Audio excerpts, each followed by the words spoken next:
Today I'm going to walk you through how to make one of my favorite things ever, which is a tote bag, and specifically a tote bag with ruffles. So there's two different sizes that you can make. One is the standard size and one is like the mega tote bag size, and I will provide both measurements on the next screenshot.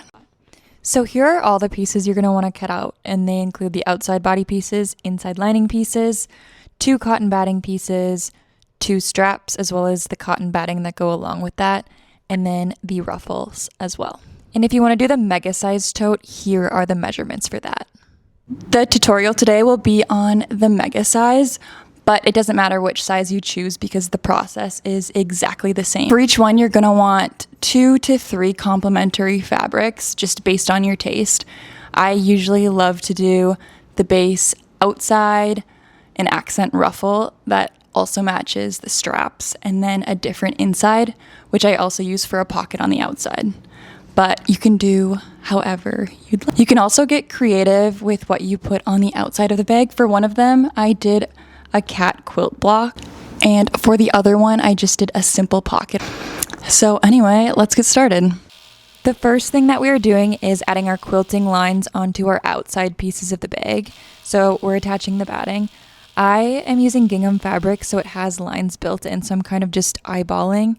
But you can also use your hero marker if you would rather have very specific lines.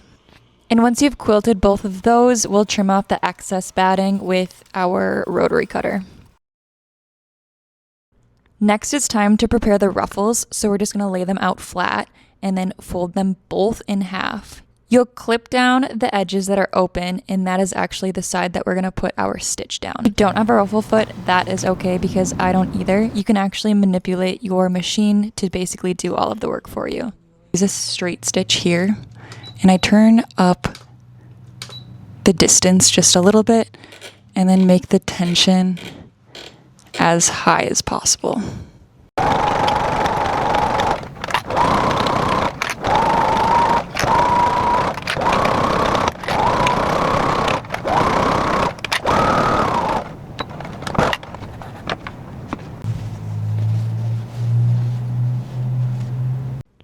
So set the ruffles on the vertical sides of the tote bag, but be sure to leave a 3-inch margin for the bottom that we're going to cut into later. Clip all the edges down exactly how you want them to lay, and then we're just going to do a straight stitch all the way across to secure it.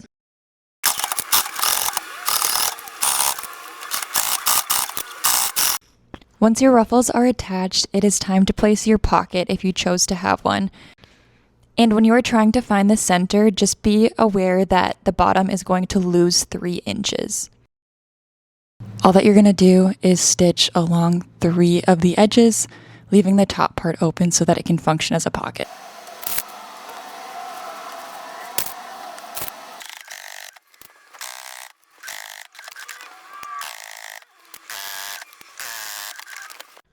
The next step is actually assembling the outer shell of the bag, and to do this, we are going to take both quilted pieces and face them pretty sides towards each other, line up the edges as perfectly as we can, clip them down, and then we'll do a straight stitch all the way along the outside, leaving the top part open. When you get to the sides with the ruffles already attached, be sure to stitch on the inside part of the ruffle stitch just to make sure you don't have any rogue stitching visible. Now we're going to create the bottoms by cutting off the corners.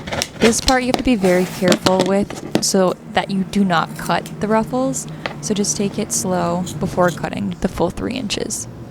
To sew up the bottom, you're going to pull that open square towards each other, just like I'm doing here, and pin it down, and then you will do a straight stitch all the way across.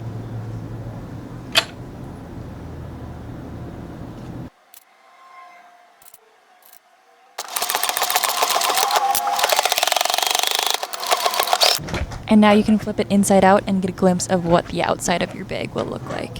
To make the inside lining, we're basically just going to repeat that entire process that we just did with the outside pieces.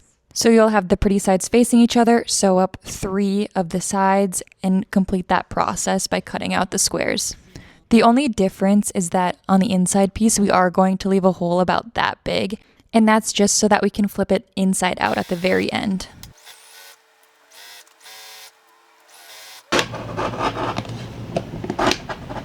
And now it's time for my very least favorite part, the straps.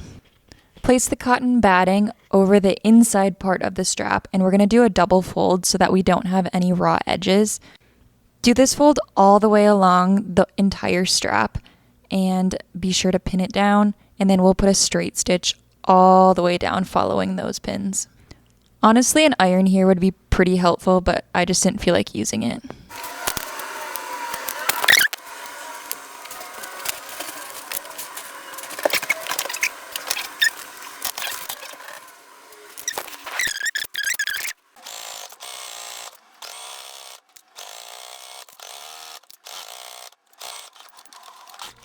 So once you've entirely stitched the opening side, we're just going to go back and mirror that on the other side. Once you've finished the straps, you're going to place them on your bag. Just do some light measuring to make sure that they are as centered as possible, and mirror them on the opposite side as well. Be sure to secure it this way so that it sews correctly. Now we'll take the inside lining, make sure it's inside out, and stuff the outside of the bag into it. And then line up the top raw edges as perfectly as you can get them, and we'll sew a straight stitch all the way around. When you get to where the straps are, I usually do a little bit of back stitching just to make sure that they're extra secure. And once you finish that, it's time to flip it inside out through the hole. And once all the correct sides are out, you can secure that hole. The very last thing we're going to do before we finish the bag is do one more top stitch all along the upper edge of the bag, but avoiding the ruffles.